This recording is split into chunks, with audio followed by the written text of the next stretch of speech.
participate in nation building. So telling me that Finland has passed a judgment and all of that, I reject it. And I want to tell the people of Finland, they should quickly, the government of Finland should quickly resolve into looking at the matter very well. They should look at it critically. They should go into this matter and look at it critically, because a lot of issues are the reason why causes are placed.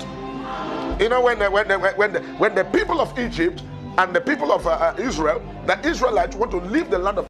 There may be no 2027 election in Nigeria. There may be no 2027 election in Nigeria.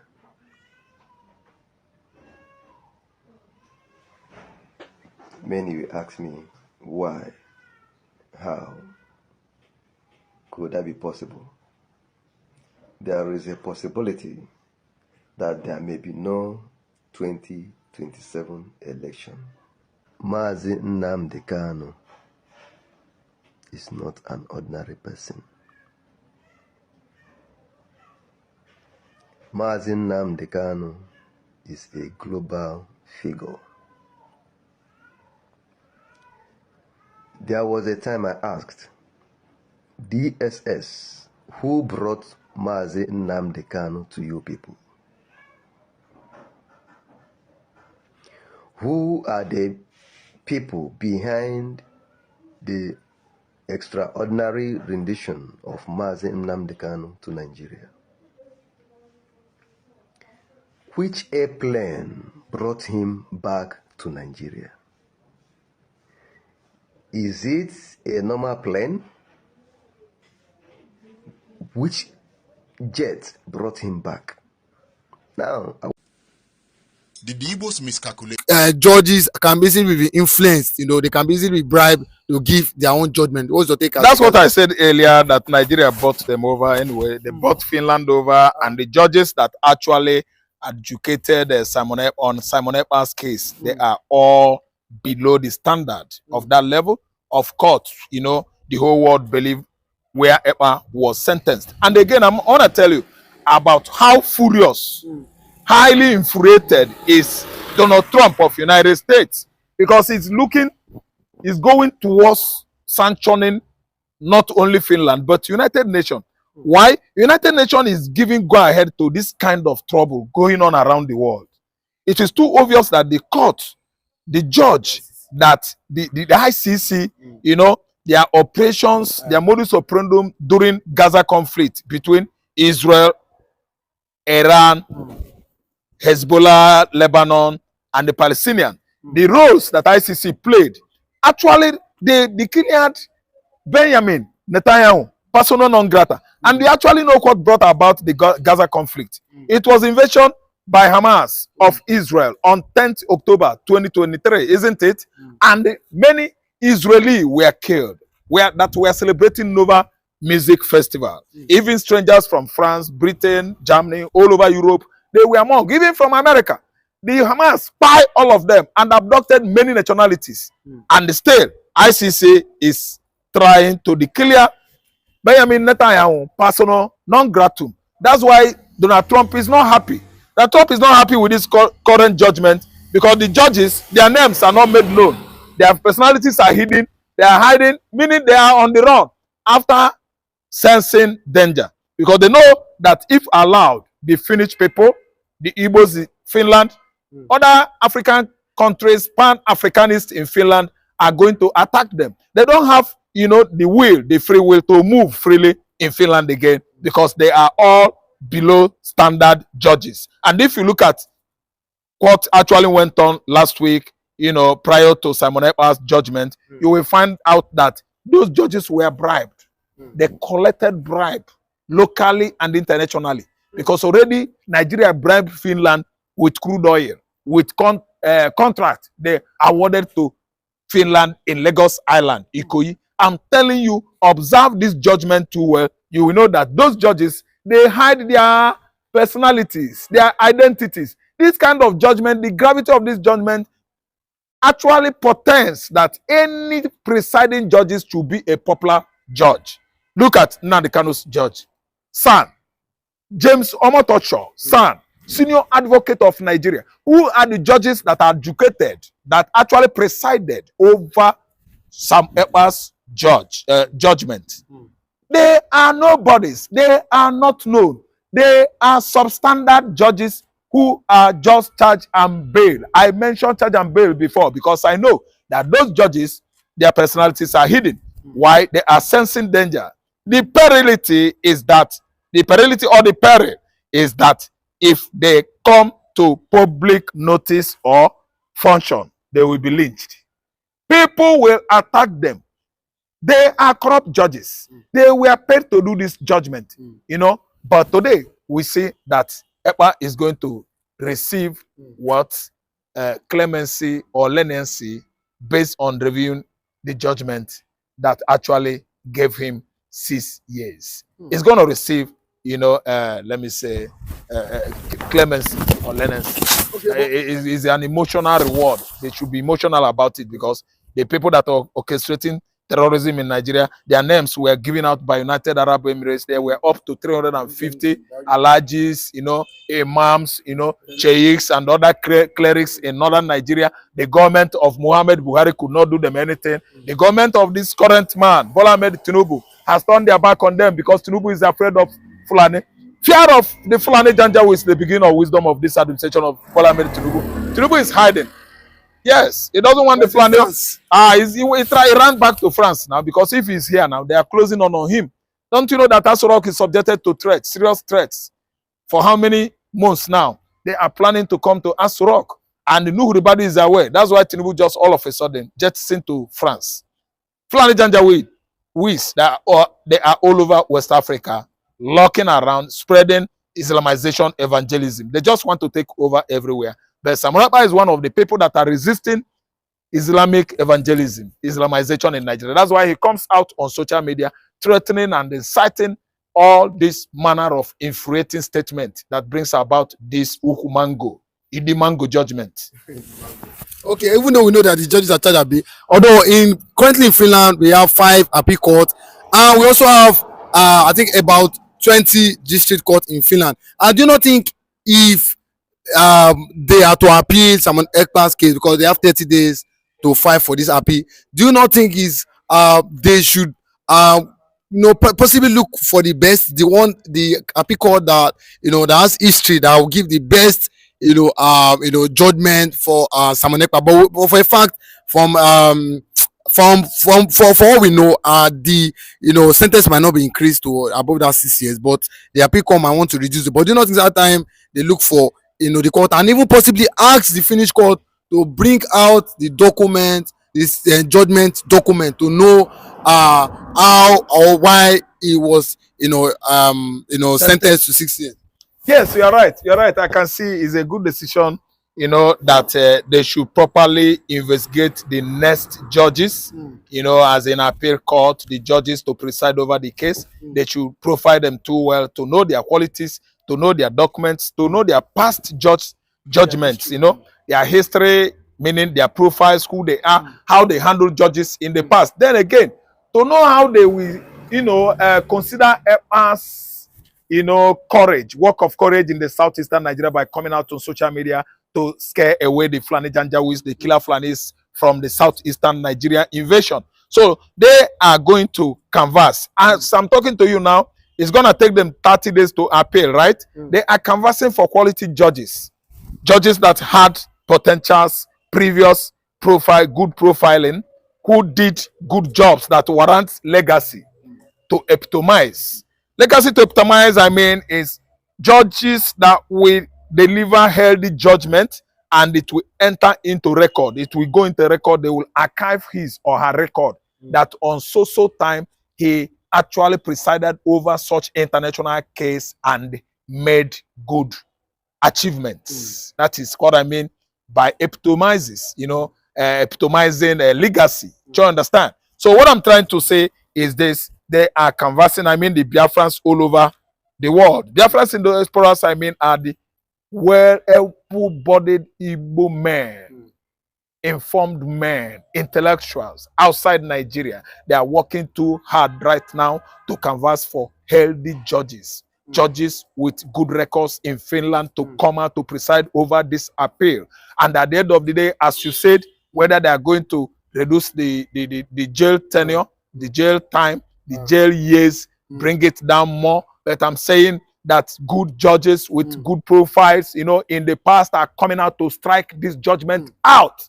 Because the document used currently, the documents will be presented when Court of Appeals ensues or commences. So from the judgment document, they will follow up to know what to do. Actually, if the charge and bail judges are actually working under Nigeria instruction or not. That's why they needed to bring the documents. And I believe after doing so, the judges are going to free Simon Ekpa. Okay, judges will free him. Yeah. Okay. And actually, do you not think that do you think that if Ekpa is if do you think that Ekpa do you think is the number of years they gave to him, do you think it will be reduced? And at the same time, if he's actually, you know, given or pardoned, you know, released or given freedom, do you think Ekpa want to go back to pushing the agenda against this Islamization of the Fulanis in Nigeria? Yeah, you see, where I'm seeing it, I will make my explanation more complex because I'm following your questions. Listen, Ekpa will not back down. I expected you to ask me if Ekpa is going to continue with his agitation of Biafra. I'm the one that infused this one into your question, and I'm going to expand it. Ekpa is going to stand on his feet and add more grease to his elbow. Is that not under arrest again? I'm telling you, I'm going to add more grease to his elbow because the law warrants that every individual has right to agitate for self-determination, self-actualization, and it is the very fundamental right of every citizen. Ekpa is not excluded to agitate for self-determination. So Ekpa is going to gear it up. When it comes out from this, it's going to delve into more serious, formidable, dreadful agitation for emancipation of sovereign state of Biafra. So let me tell you, this time around, again, as I'm trying to add it, Ekpa's jail tenure, as you asked me, will be reduced to 0. You are asking me, are they going to bring it down? They are bringing it down because after I'm telling you, Ekpa is not going anywhere. What Ekpa did is just in support of his tribe, the tribe he called or believes is his own. And the name of that tribe is Hebrew. Igbo. We are from the Hebrews, name Hebrew. That was our name before. 17th, 18th centuries, it was Ebo. Then on graduating to 19th century, Igbo. Then now we are into new millennium, we are Igbo. You see how the name metamorphosed into Igbo and the Igbos. See, listen, Ekpa is a bright, courageous son of Igbo land. So what he's trying to do now is going to gear up to prove himself that actually he is supporting indigenous people of Biafra, initiated, founded by Mazi Nnamdi Kanu. And what Ekpa fought hard was, let Mazi Nnamdi Kanu not die in prison.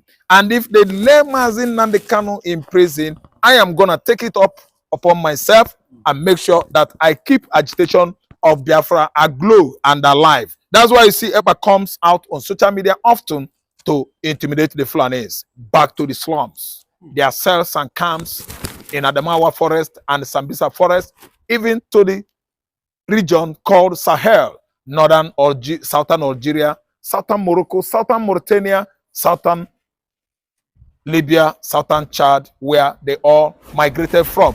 And I'm telling you that Niger is not left out, and Burkina Faso. The man, Simon Ekpa, was working so hard, industriously, to scare them back to their originality. The Fulani must know that Nigeria does not belong to them. Enough of all this shenanigans. How can a particular tribe be acting as if the Nigerian space and the Nigerian system belongs to them? We must cut off this menace and this shenanigan. We've seen most persons who have refused to come out and speak their mind just because they are scared of the Fulanis. If today is your first time of watching, please can you like this channel, subscribe on this platform, like the videos, share, comment for more political discourse. We need to tell the Fulanis the truth that the Nigerian system and the Nigerian space does not belong to them alone. We've had so many Fulanis acting as if this entire space belongs to them. But I want to tell you that enough of all this shenanigans, enough of this nonsense. How long can we be under contraction? How long can we be enslaved because we claim to be in a country fighting for one Nigeria? The Fulani militias migrated from the Fulanis Island, and now the conquest is driving heavily towards them with the mindset that Nigeria belongs to them. But I can tell you with every conviction that until we come out and call a spade, these people will not turn against this their shenanigans, this their nonsense. It is becoming too unbearable that the particular tribe believes nobody can hurt them.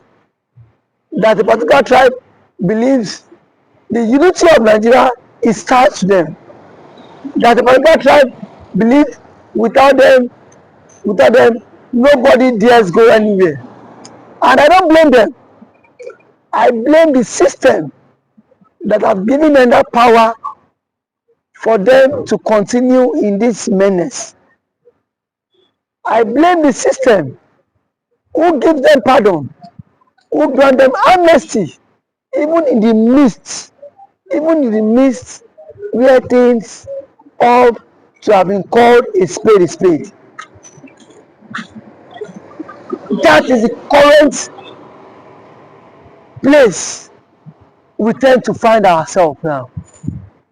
And now, every now and then, the Fulani militias are buying people on a daily basis just because of the negligence of the government, just because we have a failed state, and just because the government itself is not ready to take responsibilities. If they are ready to take responsibilities, the Fulani militias will not be given that such enormous power to act as if they own the country. They will be given such enormous power to act as if without them Nigeria cannot survive. It is high time we should call a spade and tell them the truth that these people migrated from the Fulanis Island, from the south place down to Nigeria, and now these people have so become a menace into the Nigerian space. It has become a problem ravaging every nooks and crannies of the society. A major menace that the government has failed to even address the issue. And now the problem is now waxing, is now degenerating on every now and then. But the question is, how long can we continue to manage this menace? How long can we continue to deceive ourselves in all of this? How long? And all of these are the attributes of a failed state. All of these are the attributes of a failed state.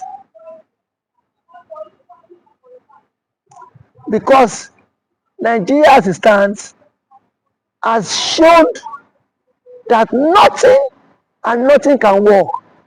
When we say the Biafra should go, you say no.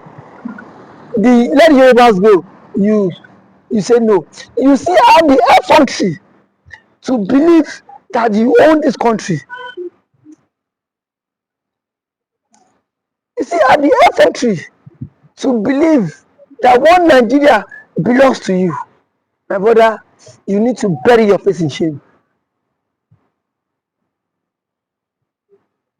You need to bury your face in shame. Because as it stands now, nothing can work in the country. Nothing is working in the country. We are in a state. We are in a state where everyone is trying to save their life.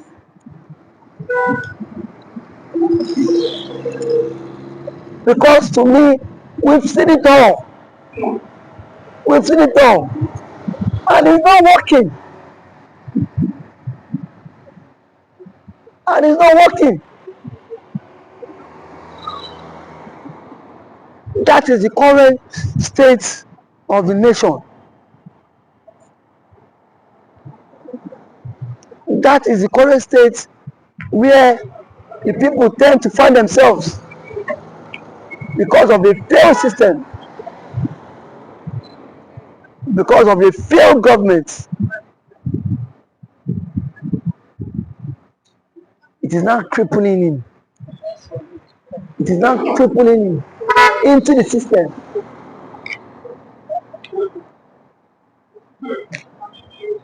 It is now crippling him into the system. And we see leaders who cannot come out and speak their mind. We've seen leaders